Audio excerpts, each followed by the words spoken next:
तौहीन रिसालत का इर्तिकाब जिस वक्त भी कोई करेगा, कोई आशिक रसूल गुस्ताख को अपनी आंखों से देखकर वो जिंदा छोड़ने को तैयार नहीं।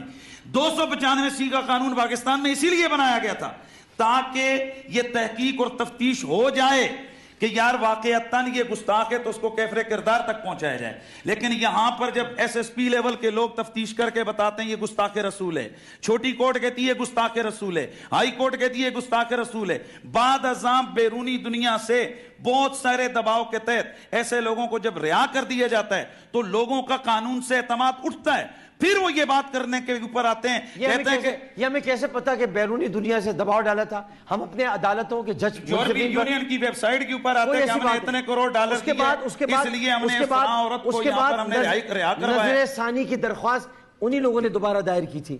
जस्टिस खोसा साहब थे, जनाब बेंच से पूरा गुलजार अहमद साहब थे। क्या पाकिस्तान की सुप्रीम कोर्ट के जज साहिबान को कुरान हदीस नहीं पता? नहीं पता उनको, यही तो हमारा मुतालबा है।